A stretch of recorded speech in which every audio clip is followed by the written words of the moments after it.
बिस्मिल्लाहिर्रहमानिर्रहीम। आज हम 75वां यौम सुकूत हैदराबाद दक्कन मना रहे हैं। यकीनन इस वाक़े को पेश आए हुए तकरीबन 74 साल गुज़र चुके हैं और आज हम 75वां यौम सुकूत हैदराबाद दक्कन मना रहे हैं। तारीख़ आलम में और हमारी तारीख़ इस्लाम में इस तरह के कई वाक़यात, इस तरह के कई सानियात जो हैं वक़ूअ पज़ीर हो चुके हैं, जिससे हम सब वाकिफ़ हैं। हम देखते हैं कि गन्नाता, उनलस, सुकूत स्पेन, सुकूत उनलस, सुकूत गन्नाता और सुकूत दिल्ली के बाद हैदराबाद दक्कन की रियासत में जो है तामीर व तरक्की का काम शुरू हुआ। यानी हम ये कह सकते हैं कि वो सूरज जो गुरूब हो गया, कहाँ पर? गन्नाता की तारीख़, स्पेन की तारीख़, बगदाद की तारीख़ और दिल्ली भी जो है रूबा ज़वाल हुआ। दिल्ली एक ज़माने में उसका तूती बोलता था दिल्ली का, लेकिन बाद में वो भी रूबा ज़वाल हो गया और वो उसका सूरज गुरूब हो गया। और इस सूरज के गुरूब होने के बाद हम देखते हैं कि रियासत हैदराबाद दक्कन में एक नया सूरज तुलू हुआ तामीर व तरक्की के लिहाज से। और यहाँ पे हम देखते हैं कि हैदराबाद दक्कन जो है एक कोई इलाका नहीं है, बल्कि एक बाकायदा एक रियासत है जिसकी आबादी 1 करोड़ से ज़्यादा थी। लेकिन आप ये देखिए कि यहाँ पर तकरीबन 600 साल तक मुसलमानों ने हुक्मरानी की। ये बड़ी हैरत अंगेज़ एक पहलू है, एक फ़िक्र अंगेज़ पहलू ये है कि 15% आबादी थी मुसलमानों की और 85% जो थे वो नॉन मुस्लिम थे। उसमें हिंदू भी थे, पारसी भी थे और ईसाई भी थे और दीगर मज़ाहिब के लोग भी वहाँ पे आबाद थे। लेकिन 15% आबादी वाले अक़लियत ने तकरीबन 600 साल तक यहाँ पर हुक्मरानी की और यहाँ पर मेज़बानी के फ़ाइज़ अंजाम दिए। रियासत हैदराबाद दक्कन जो है ये एक ऐसी रियासत थी जिसने कई मुल्कों की सरपरस्ती की है, कई इदारों की सरपरस्ती की है, कई शख्सियात की सरपरस्ती की है। अगर मैं इदारों का नाम लूँ तो बेशुमार कई मुतअद्दिद इदारों के हम नाम ले सकते हैं। मसलन एक मैं मिसाल दूँ, अलीगढ़ कॉलेज का क़याम, अलीगढ़ स्कूल का क़याम, अलीगढ़ कॉलेज का क़याम, अलीगढ़ यूनिवर्सिटी का क़याम। इसमें रियासत हैदराबाद दक्कन के नवाबीन का और ख़ुसूसन छठे नवाब का हकीम मीर महबूब अली ख़ान और 7वें नवाब मीर उस्मान अली ख़ान का बड़ा मरकज़ी किरदार है। यानी अलीगढ़ स्कूल के बनने में, अलीगढ़ कॉलेज के बनने में और अलीगढ़ यूनिवर्सिटी के बनने में। इसी तरीक़े से हम देखते हैं कि हैदराबाद दक्कन के असानात सिर्फ़ हिंदुस्तान में नहीं बल्कि हिंदुस्तान से बाहर भी सऊदी अरब, ईरान, इराक़, अफ़गानिस्तान, पाकिस्तान, तुर्की और दीगर आलम इस्लाम के जो ममालिक हैं वहाँ पर हैदराबाद दक्कन ने मेज़बानी के फ़ाइज़ अंजाम दिए हैं। कोई इदारा, कोई शख्सियत ऐसी नहीं बाकी बची जिसकी आयानत, माली आयानत जो है रियासत हैदराबाद दक्कन के नवाबीन ने नहीं की। बताना मकसूद ये है कि इतना बड़ा वाक़या पेश आ गया और यहाँ पर हम देखते हैं कि 600 साल तक मुसलमानों ने हुक्मरानी की। यानी औरंगज़ेब आलमगीर की आमद से पहले एक्चुअली हैदराबाद दक्कन को जो फ़तह किया था वो औरंगज़ेब आलमगीर ने किया था ना, जैसा हम जानते हैं तारीख़ के हवाले से। औरंगज़ेब आलमगीर ने इसको फ़तह किया था और उन्होंने औरंगाबाद का जो नाम है औरंगज़ेब आलमगीर के नाम पर है, ये दारुल ख़िलाफ़ा बना दिया था। हैदराबाद दक्कन का जो दारुल ख़िलाफ़ा था वो औरंगाबाद है, वो जहाँ पर हमारे मौलाना मौदूदी पैदा हुए और दीगर शख्सियात भी वहाँ पे पैदा हुई। औरंगाबाद का इलाका बड़ी वहाँ की रिच कल्चर है, वहाँ की बड़ी नुमायाँ वहाँ की सकाफ़त है औरंगाबाद की जो है। तो हम ये देखते हैं कि बहमनी हुकूमत और शाही कुतुब और हम देखते हैं ये आसिफिया, ममलिकत आसिफिया, ये 3 की हुकूमतें यहाँ पे क़ायम रहीं और 600 साल तक इनका तूती बोलता था। तो रियासत हैदराबाद दक्कन हम देखते हैं कि 13 सितंबर 1948 को हम देखते हैं कि एक बहुत बड़ा वाक़या पेश ये आया कि हिंदुस्तानी फ़ौज ने आमरीत का मुजाहरा करते हुए, बर्बरियत का मुजाहरा करते हुए और जुल्म व सितम का मुजाहरा करते हुए 13 सितंबर को लश्कर कशी करी। कहाँ पर की? हैदराबाद दक्कन में 13 सितंबर को। और फिर हम देखते हैं कि 13 सितंबर से लेकर और 17 सितंबर तक, यानी 13 सितंबर, 14 सितंबर, 15 सितंबर, 16, 17, 5 दिन तक हैदराबाद दक्कन की हुकूमत ने मज़ाहमत की। किसके ख़िलाफ़? इंडियन आर्मी के ख़िलाफ़। इसको ये लोग इसको पुलिस एक्शन कहते हैं। This is not the police action. देखिए, किसी भी रियासत पर कब्जा करने के लिए या किसी भी रियासत पर हमला करने के लिए पुलिस का कोई उसमें मदाखलत नहीं करती। पुलिस का उस पर रोल नहीं होता। रोल किसका होता है, किरदार किसका होता है, फ़ौज का होता है। तो फ़ौज ने लश्कर कशी की, फ़ौज ने जो है चढ़ाई की है, किस पर की है, हैदराबाद दक्कन पर। और हम देखते हैं कि 5 रोज़ के अंदर अंदर पूरा हैदराबाद जो है दक्कन की रियासत, जहाँ पर 600 साल तक मुसलमानों का तूती बोलता था और मुसलमानों ने सरपरस्ती की थी और मुसलमानों ने जो है मेज़बानी की थी, उस पर कब्ज़ा कर लिया। 17 सितंबर 1948 को आज हम 75वां यौम सुकूत हैदराबाद मना रहे हैं। लेकिन हम ये सोचना, हमारे लिए अब लम्हा फ़िक्रिया ये है कि 75 साल के बाद भी इतना अर्सा गुजर गया है, क्या हम मुसलमानों ने, हम आलम इस्लाम के मुसलमानों ने अपनी तारीख़ से कुछ सीखा है, कुछ जाना है, कुछ इबरत हासिल की है? आज तक हमने किसी भी अपने वाक़े से, किसी भी हमने अपने साने से कोई इबरत, कोई सबक हासिल नहीं किया और हम शायद चाहते भी नहीं हैं। और यही वजह है कि आज हम देखते हैं कि 1948 के बाद भी कई सानियात हमारे सामने पेश आए। हम देखते हैं कि ईरान में क्या वाक़या पेश आया। 1979 में ईरान में इनकलाब ईरान एक बहुत बड़ा इनकलाब आया, जिसके बड़े दूरदर्श असरात जो है वो मुरतब हुए आलम इस्लाम पर भी और आलम इस्लाम पर भी। हम इनकलाब फ़्रांस के बाद अगर हम देखते हैं आलम अक़वाम में या आलम इस्लाम में कोई बड़ा इनकलाब आया है तो वो ईरानी इनकलाब है, जो 1979 में ईरान के जो रूहानी पेशवा थे, ईरान के इमाम ख़ुमैनी रहमतुल्लाह अलैह की निगरानी में और उनकी सरपरस्ती में और उनकी जो है उनकी गाइडलाइन के तहत जो है ईरान एक बहुत बड़े इनकलाब से जो है वो दो चार हुआ और उसको कामयाबी हासिल हुई ईरान को। हम देखते हैं, इसी तरीके से हम देखते हैं कि उस ईरान के इनकलाब के बाद हम देखते हैं कि क्या वाक़या पेश आया, इराक़ के साथ क्या वाक़या पेश आया। जब कुवैत और इराक़ के दरमियान जंग हुई तो क्या वाक़या पेश आया और इराक़ को किस तरीके से जो है तहस नहस कर दिया गया। आज तक इराक़ जो है अपने पाँव पे खड़ा नहीं हो सका। लाइकवाइज हम देखते हैं कि सुकूत जो है ढाका, हम देखते हैं 1971 की वॉर में जब हिंदुस्तान और पाकिस्तान के दरमियान जंग हुई तो उसमें जो है बांग्लादेश का, उसके नतीजे में बांग्लादेश जो है एक नई मुमलिकत जो है, इस्लामी मुमलिकत जो है आलम वजूद में आई। तो हम देखते हैं कि सिर्फ सुकूत हैदराबाद दक्कन नहीं, सुकूत हैदराबाद दक्कन के अलावा भी हम देख रहे हैं कि कई सानियात पेश आए हैं। आज तक ये वाक़यात चल रहे हैं। फ़लस्तीन जो हम देख रहे हैं कि आज फ़लस्तीन के साथ क्या हो रहा है। फ़लस्तीन एक मुक़द्दस सरज़मीन है, एक जहाँ पर यासर अरफ़ात ने तो ये कहा था कि हम फ़लस्तीन को फ़तह करेंगे, लेकिन बहरहाल उनका ख्वाब शर्मिंदा ताबीर नहीं हो सका। और आज तक फ़लस्तीन पर एक छोटी रियासत का मतलब जिसकी आबादी कम है, जिसका रकबा कम है, लेकिन वो उसको जो है बड़ी ताकतों की जो है वो आशीर्वाद हासिल है। तो उसने इसराइल ने जो है फ़लस्तीन पर जो है कब्ज़ा किया हुआ है। अब तक तकरीबन 41,000 जो है मुसलमान वहाँ पर शहीद हो चुके हैं और ज़ख्मियों की भी तादाद बेशुमार है। तो हम ये देखते हैं कि सुकूत हैदराबाद दक्कन का वाक़या जो है ये एक ऐसा बड़ा सानिया है, एक ऐसा बड़ा वाक़या है कि जिसके बाद हम जो है आज तक, अब तो हैदराबाद दक्कन की जो मेहरबानियाँ हैं, उनकी जो नवाजिशें हैं, उन्होंने जो रियासतों को और मुल्कों को और शख्सियात को और इदारों को जो फ़ायदा पहुँचाया है अपनी ज़ात से, वो हम कभी भी हैदराबाद दक्कन के एहसानात को हम फरामोश नहीं कर सकते। आज तक हमारी यूथ को, हमारी नई नस्ल को ये नहीं बताया जाता या ये नहीं समझाया जाता या उनको नहीं पता है कि स्टेट बैंक ऑफ पाकिस्तान जो बना था 1948 में, जिसका इफ्तिताह बानी पाकिस्तान हज़रत क़ायद आज़म मोहम्मद अली जिन्ना ने इसका इफ्तिताह किया था। हमारी यूथ को नहीं पता है कि ये स्टेट बैंक ऑफ पाकिस्तान किसके पैसों से क़ायम हुआ, किसने पाकिस्तान की माली एहनत की। यकीनन नवाब मीर उस्मान अली ख़ान का एक बहुत बड़ा कंट्रीब्यूशन है। ये मैं नहीं कह रहा हूँ, ये किताबों में मौजूद है,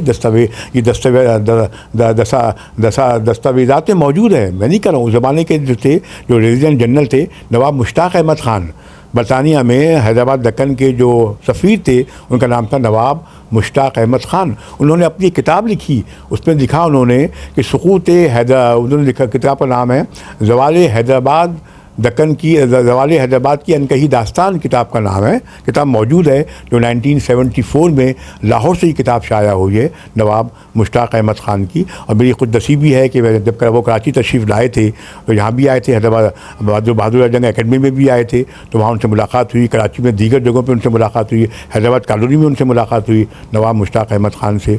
तो उन्होंने बताया कि हैदराबाद दक्कन की जो एहसानात हैं, उनकी जो नवाजिशें हैं, उनके जो करम नवाजियाँ हैं, वो सिर्फ जो है मुस्लिम ममालिक पर नहीं बल्कि गैर मुस्लिम ममालिक पर भी उन्होंने जो अपनी नवाजिशों का सिलसिला जारी व सारी रखा। लेकिन अफसोस का मकाम ये है, मकाम अफसोस ये है, मकाम फ़िक्र ये है कि उनके बाद हमारी नई नस्ल को, हमारे न्यू जनरेशन को नहीं पता है कि हैदराबाद दक्कन जो है, जो मुसलमानों की रियासत थी, उनके कितने एहसानात हैं पाकिस्तान पर, सऊदी अरब पर, ईरान पर, इराक़ पर और दीगर जो ममालिक हैं सेंट्रल एशिया के और मिडिल ईस्ट के बेशुमार मसालात हैं। अच्छा, फिर हम ये देखते हैं कि मुझे अफसोस इस बात का होता है कि हमारे निसाब में इस हमारे जो मुताला पाकिस्तान के निसाब में ये जो है इनकी खिदमत को शामिल नहीं किया गया है। हालांकि उनका बड़ा रोल है पाकिस्तान को, पाकिस्तान के बचने में, पाकिस्तान की तामीर में, पाकिस्तान की तरक्की में, पाकिस्तान को जो सहारा दिया उन्होंने, तो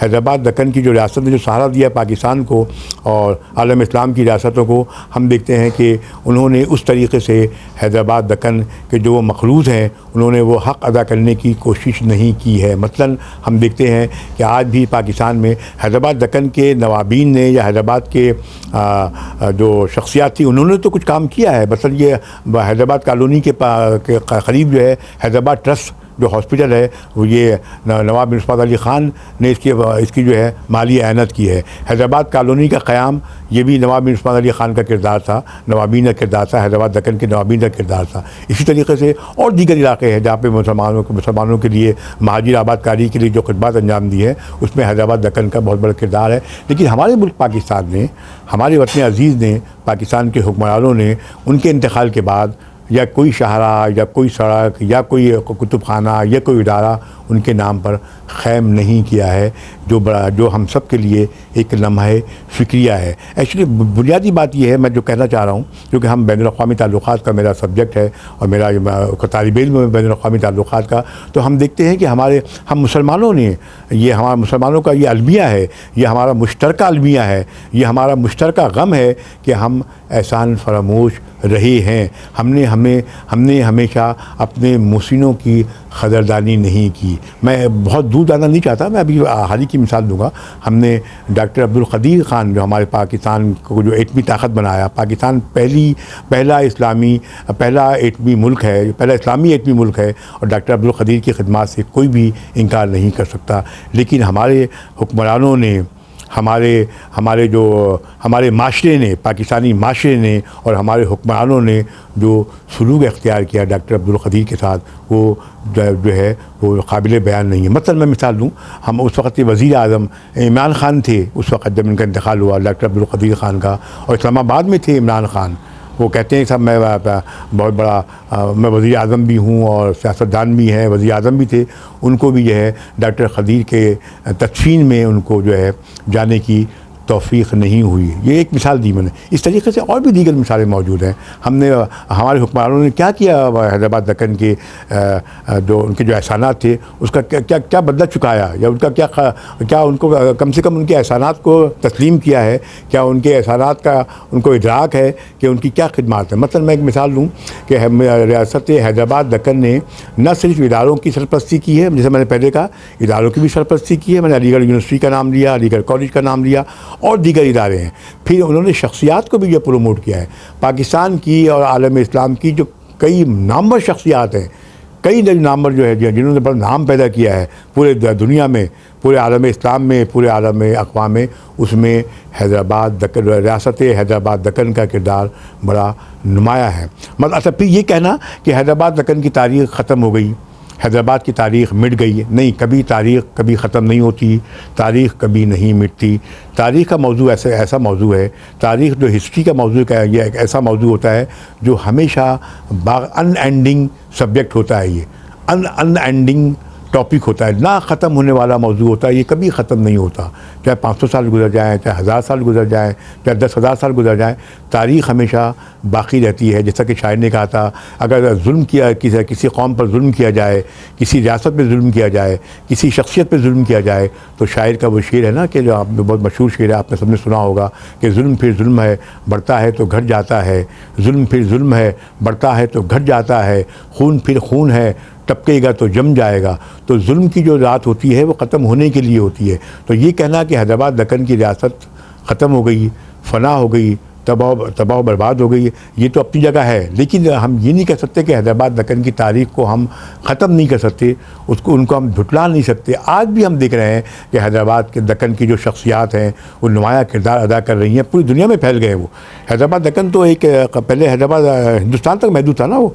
अब हैदराबाद के जो अकाबरीन निकले हैं, जो हमारे जो बुजुर्गान हैदराबाद दक्कन वहाँ से निकले हैं, फिर उनकी नस्लें उनकी जनरेशन जो है वो पूरी दुनिया में फैल चुकी हैं, और वो अपने अपने तौर पे आज भी हैदराबाद दक्कन की जो है वो हैदराबाद दक्कन के इदारों की में वो सरपरस्ती कर रही हैं, हैदराबाद दक्कन की शख्सियात की जो है वो हौसला अफजाई कर रही हैं। और आज तक हैदराबाद दक्कन पर काम हो रहा है, चाहे वो अमेरिका हो, चाहे वो फ्रांस हो, चाहे वो जर्मनी हो, चाहे पाकिस्तान हो, चाहे सऊदी अरब हो, चाहे कनाडा हो, चाहे चीन हो। आज जितने ईस्टर्न यूरोपियन ममालिक हैं और जितने वेस्टर्न यूरोपियन ममालिक हैं, तमाम जगहों पे हम देखते हैं हैदराबाद दक्कन के जो नई जनरेशन है वो अपने अपने तौर पर काम कर रही है और इदारों को फ़रोग़ दे रहे हैं। आज हम देखते हैं कि आज भी हम देखते हैं कि मसलन मैं कहूँ कि हैदराबाद दक्कन में ऐसी कई शख्सियात हैं जिनका बड़ा किरदार है, बड़ा रोल है। मसलन हम क़ासिम रिज़वी की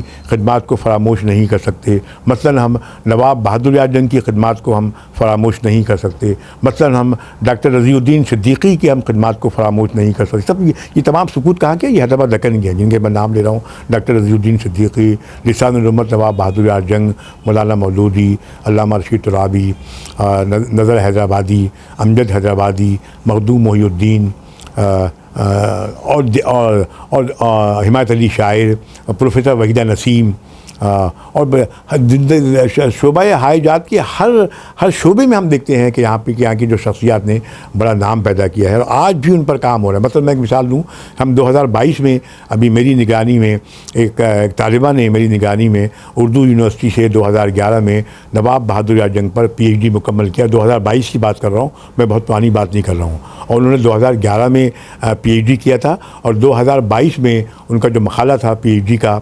जद्दोजहद आज़ादी और तहरीक पाकिस्तान में नवाब बहादुर यार जंग की खिदमात पर उनका तहक़ीक़ी मकाला जो है 2022 में जो है वो मनसए शहूद पर आ चुका है, जिसको बहादुर यार जंग कोऑपरेटिव हाउसिंग सोसाइटी, बहादुर यार जंग कोऑपरेटिव हाउसिंग सोसाइटी ने जो उसको शाया किया है, जिसके सदर इमरान साहब हैं और जिसके सेक्रेटरी जो है शाही साहब हैं, उनके ताउन से ये उनका जो PhD का मकाला है नवाब बहादुर यार जंग पर। और इस मकाले में जद्दोजहद आज़ादी और तहरीक पाकिस्तान की तश्कील में लिसानुल उम्मत नवाब बहादुर यार जंग जो हैदराबाद दक्कन के सपूत थे, उनका क्या किरदार था, उन्होंने किस तरीके से क़ायद आज़म मोहम्मद बानी पाकिस्तान हज़रत क़ायद आज़म मोहम्मद अली जिन्ना के शाना बशाना काम किया। और उनके वो क़ायद आज़म ने उनकी खिदमात को हमेशा सराहा है। उन्होंने कहा कि क़ायद आज़म के मिलने के बाद ऐसा महसूस होता है कि मुस्लिम लीग को ज़बान मिल गई है। मुस्लिम लीग के पास पहले ज़बान नहीं थी, लेकिन क़ायद आज़म ने ये फरमाया, बरमरा कहा और मजमे में कहा कि लिसानुल उम्मत नवाब मोहम्मद बहादुर यार जंग खुल्क के आमद से, उनके हम आने से वो हमारे पास आए, उनकी तकारीर से, उनकी शोरा बयानी से, उनकी जो है वो उनकी तकारीर से, उनके जो है खिताबात से जो है उन्होंने आवाम में मुसलमान जो बड़े सग़ीर के मुसलमानों में एक नया शऊर पैदा कर दिया, एक सियासी बसीरत पैदा कर दी, एक सियासी बसारत पैदा कर दी। तो ये मैं नहीं कर रहा हूँ, ये बानी पाकिस्तान हज़रत क़ायद आज़म मोहम्मद अली जिन्ना हैदराबाद दक्कन के जो सपूत हैं वो उनको ख़ारिज तहसीन पेश कर रहे हैं। इस तरीके से हम देखते हैं कि डॉक्टर रज़ीउद्दीन सिद्दीकी एक बड़ी शख्सियत है, एक बड़ा नाम है, उनकी कई किताबें आ चुकी हैं। तो हम देखते हैं कि सुकूत हैदराबाद के हवाले से हमें हम ज़रूर इसको हमें इस दिन को हमें याद रखना चाहिए, ताकि हमारी नई नस्ल को पता चले, हमारे न्यू जनरेशन को पता चले कि हैदराबाद दक्कन जो थी उसको एक आज़ाद रियासत थी, एक मुल्क, एक ख़ित्ता नहीं था, एक इलाक़ा, एक आज़ाद रियासत थी। और इसने सरपरस्ती की है, इसने जो है मुख्तलिफ़ शख्सियात की, मुख्तलिफ़ इदारों की, मुख्तलिफ़ मुल्कों की इसने सरपरस्ती की है और इसकी हम खिदमात को कभी भी हम फरामोश नहीं कर सकते। हम देखें तहज़ीबी एतबार से देखें, तमद्दुनी एतबार से देखें, तालीमी एतबार से देखें, समाजी एतबार से देखें, अदबी एतबार से देखें, अखलाक़ी एतबार से देखें, माशरती एतबार से देखें, फ़न तामीरात के हवाले से देखें, फ़न मुसव्वरी के हवाले से देखें। ज़िंदगी का कोई भी हम शुबा उठा लें, कोई भी शुबा ऐसा नहीं होगा, मौसीक़ी को ले लें हम, ठीक है ना, सक़ाफ़त को हम ले लें, रसूमात को ले लें, हम जो है पोशाक है, लिबास है, ख़ुराक है, जितने भी अहम पहलू होते हैं ज़िंदगी के माशरत में, उसमें रियासत हैदराबाद दक्कन का किरदार बड़ा मरकज़ी और बड़ा नुमाया है। हम कभी भी उसको फरामोश नहीं कर सकेंगे। हम ये देखते हैं कि मुख्तलिफ़ किताबें हैं सुक़ूत हैदराबाद के हवाले से, मुख्तलिफ़ किताबें जो हैं मंज़र आम पर आ चुकी हैं। मसलन हम देखते हैं कि इंग्लैंड में, बरतानिया में जो रेजिडेंट जनरल थे नवाब मुश्ताक़ अहमद ख़ान की मारूफ़ किताब है ज़वाल हैदराबाद की अनकही दास्तान, ये 1974 में लाहौर से शाया हो चुकी है और उन्होंने बताया है कि किस तरीके से हैदराबाद ने बाहैसियत मेज़बान जो है दीगर ममालिक की सरपरस्ती की है और किस तरह से उनकी माली आयानत जो है फरमाई है। इसी तरीके से हम देखते हैं किताब आई है यादों की दुनिया, ख़ुद नवीश है ये, डॉक्टर यूसुफ़ हुसैन ख़ान की ये तसनीफ़ है। इस किताब में भी इन्होंने हैदराबाद दक्कन के हवाले से जो है मुख्तलिफ़ यादों के जो दरीचे हैं उसको जो है इन्होंने नुमाया किया है। इसी तरीके से एक मारूफ़ मौर्रिख़ हैं जैसे बाक़ौल प्रोफेसर डॉक्टर मोइनुद्दीन अक़ील के कि दक्कन का आखिरी मौर्रिख़, आपने डॉक्टर दाऊद अशरफ को डॉक्टर मोइनुद्दीन अक़ील साहब ने दक्कन का आखिरी मौर्रिख़ जो है वो करार दिया है। उनकी किताब क़दरदान हैदराबाद दक्कन, ये किताब डॉक्टर दाऊद अशरफ की जो है मंज़र आम पे आ चुकी है। इसी तरीके से नेशनल कॉलेज के जो प्रिंसिपल थे, साबिक़ प्रिंसिपल, कराची के नेशनल कॉलेज के साबिक़ प्रिंसिपल प्रोफेसर शफ़क़त रिज़वी, इनकी कई किताबें हैदराबाद दक्कन पे आई है। तो इनकी एक किताब फैज़ान दक्कन जो है, इस किताब में भी इन्होंने हैदराबाद दक्कन की तारीख़ के हवाले से और हैदराबाद दक्कन की जो शख्सियात है उसके हवाले से एक बड़ी बारकतुल आला के तस्तीफ़ जो है वो तहरीर फरमाई है। इसी तरीके से मारूफ़ जो हैं उस्ताद, मारूफ़ मौक़िक़, मारूफ़ अदीब, दानिश्वर और इंटेलेक्चुअल पाकिस्तान की एक अहम शख्सियत जो है प्रोफेसर डॉक्टर मोइनुद्दीन अक़ील साहब की किताब सुक़ूत हैदराबाद जो है वो एक अहम किताब है, जिसमें उमर खालिदी साहब जो जिनका ताल्लुक़ भी हैदराबाद दक्कन से था, उनके वालिद साहब का ताल्लुक़ भी हैदराबाद दक्कन से था और वो अमेरिका में सेटल हो गए तो उमर खालिदी साहब इंतकाल हो गया है। इन्होंने भी मिल के सुक़ूत हैदराबाद जो किताब है डॉक्टर मोइनुद्दीन अक़ील साहब ने और डॉक्टर उमर खालिदी साहब ने जो है ये किताब जो है ये तस्नीफ़ फरमाई है। ये भी एक अहम किताब है सुक़ूत हैदराबाद। इसी तरीके से हैदराबाद दक्कन के साबिक़ वज़ीर आज़म मीर लायक़ अली ख़ान जो वज़ीर तालीम थे हैदराबाद दक्कन के, वज़ीर आज़म रहे हैदराबाद दक्कन के, उनकी किताब भी आई है हैदराबाद का सानिया। ये किताब भी जो है वो काबिल मुताला है। इसी तरीके से के.एम. मुंशी की किताब हैदराबाद जो कभी था, ये किताब भी के.एम. मुंशी की किताब भी जो है ये मनसा शहूद पर आ चुकी है। ये किताब भी पढ़ने के काबिल है। इसी तरीके से हम देखते हैं कि हैदराबाद दक्कन पर याद अयाम के नाम से आप बीती जो है नवाब छतारी जो वज़ीर आज़म हैदराबाद दक्कन थे, उनकी किताब भी हैदराबाद दक्कन के हवाले से जो है मंज़र आम पर आ चुकी है। इसी तरीके से प्रोफेसर ख्वाजा हमीदुद्दीन शाही साहब जो बहादुर जंग एकेडमी के सेक्रेटरी थे, मोतमद उमूमी थे, उनका जो मुजल्ला था सबरस, जिसका याद रफ़्तगां के हवाले से सबरस जो मुजल्ला है उसमें याद रफ़्तगां के उन्वान से जो है उन्होंने हैदराबाद दक्कन की मुख्तलिफ़ शख्सियात के हवाले से और उसकी तारीख़ के हवाले से जो है मुख्तलिफ़ मुतअद्दिद मज़ामीन जो है इसमें शामिल किए गए हैं। इसी तरीके से हम देखते हैं कि 2011 में मारूफ़ अदीब, मारूफ़ दानिश्वर ज़फ़र मोहिउद्दीन साहब की जो किताब जो है हैदराबाद दक्कन मिसाली व फ़लाही रियासत जो है वो बहादुर जंग एकेडमी ने शाया की है। ये कि इस किताब में भी उन्होंने पूरी हैदराबाद दक्कन की तारीख़, हैदराबाद दक्कन की जो रियासत की तारीख़ है उसको जो है इन्होंने जो है वो सुपुर्द क़लम किया है। ये किताब भी जो है बड़ी उम्दा किताब है, पढ़ने के काबिल है और हमारी नई नस्ल को ख़ास तौर पे इस किताब को ज़रूर पढ़ना चाहिए। इसी तरीके से हम देखते हैं जैसा कि मैंने कहा और अभी भी हम देख रहे हैं कि हैदराबाद दक्कन जो है इतने साल हो गए, 75-74 साल ख़त्म हो गए हैं, लेकिन आज भी 75 साल के बाद भी हम देखते हैं कि हैदराबाद दक्कन का नाम ज़िंदा है, मौजूद है। और हम देख रहे हैं कि पाकिस्तान में ख़ुसूसन दीगर इलाक़ों में, ख़ास तौर पर कराची में नवाब बहादुर यार जंग के नाम से मंसूब बहादुर यार जंग एकेडमी जो 1966 में क़ायम हुई, 1964 में इसका संग बुनियाद रखा गया और 1966 में ये बाकायदा ये इदारा क़ायम हुआ है। और 1966 से यानी 60 की दहाई से लेकर और आज